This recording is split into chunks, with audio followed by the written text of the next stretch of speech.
Assalamualaikum warahmatullahi wabarakatuh. Halo anak-anak, selamat pagi semuanya. Pasti masih dalam keadaan sehat kan? Dalam kesempatan kali ini, Mr. Eko akan membahas tentang materi atletik. Dan yang akan kita bahas kali ini yaitu tentang nomor jalan dan nomor lari. Kita akan langsung membahas tentang pengertian atletik. Atletik merupakan salah satu cabang olahraga yang diminati di Indonesia. Istilah atletik berasal dari bahasa Yunani, yaitu disebut dengan athlon atau atlum yang mempunyai arti perlombaan atau pertandingan.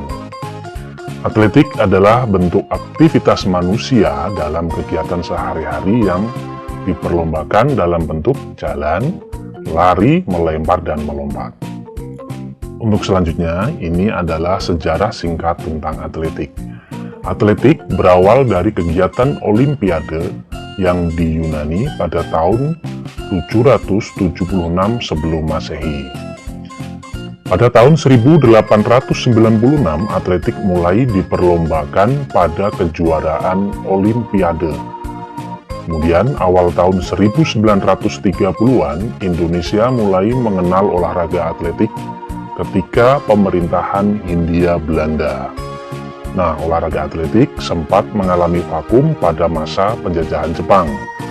Berikutnya, pada tahun 1946 itu dibentuk organisasi olahraga Republik Indonesia yang bertujuan menghidupkan kembali olahraga atletik.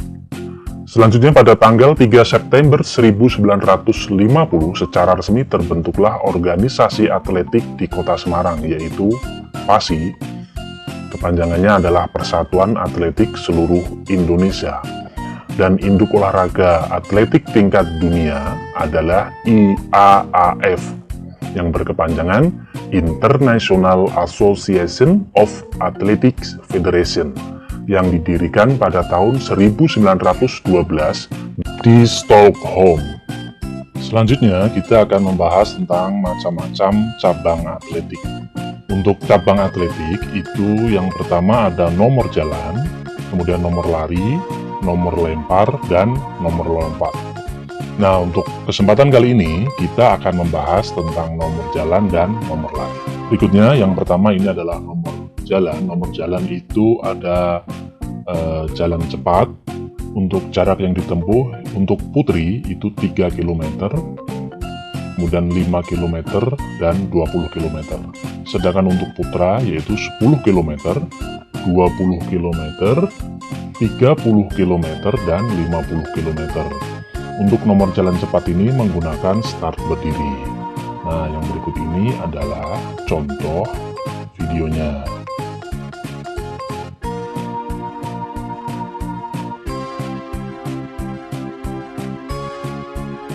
Kemudian yang kedua ini kita akan membahas tentang nomor lari. Untuk nomor lari, yang pertama yang kita bahas yaitu tentang lari sprint atau lari jarak pendek. Untuk lari sprint ini ada beberapa nomor yang dilombakan, yaitu yang pertama adalah nomor 100 meter, kemudian nomor 200 meter, dan nomor 400 meter. Untuk lari jarak pendek ini menggunakan start jongkok, kemudian aba-aba yang digunakan di Indonesia adalah bersedia, siap, ya. Nah, yang berikutnya ini adalah video contoh ada seorang anak-anak yang sedang melakukan perlombaan lari jarak pendek yaitu jarak 100 meter.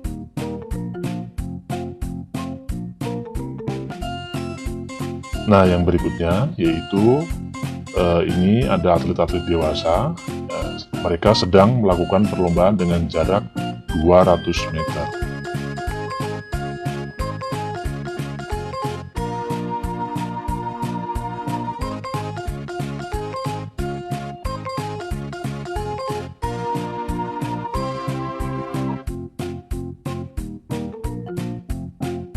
Berikutnya, yang kedua ini adalah lari jarak menengah.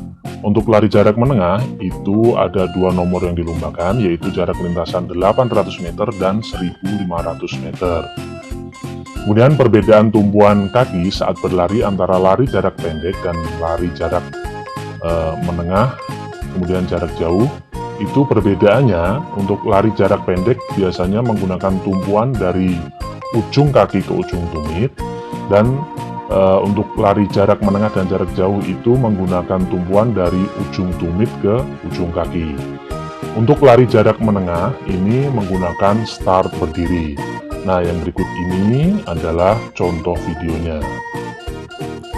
Di dalam video ini kita bisa melihat bagaimana ketika seorang atlet mendekati garis finish, yaitu dengan cara membusungkan dadanya. Dan yang berikutnya ini adalah nomor lari jarak jauh. Untuk lari jarak jauh ini ada beberapa nomor yang diperlombakan, yaitu ada nomor 3 km, kemudian 5 km, dan 10 km. Untuk lari jarak jauh ini menggunakan start berdiri. Kemudian untuk perbedaan tumpuan antara lari jarak jauh dan lari jarak pendek tadi sudah kita bahas. Nah, yang berikutnya ini adalah contoh videonya.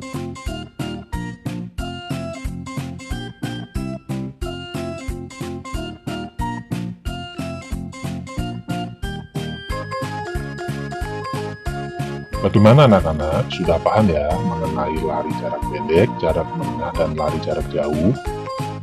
Nah, selanjutnya kita akan membahas tentang lari estafet atau lari sambung dengan menggunakan tongkat.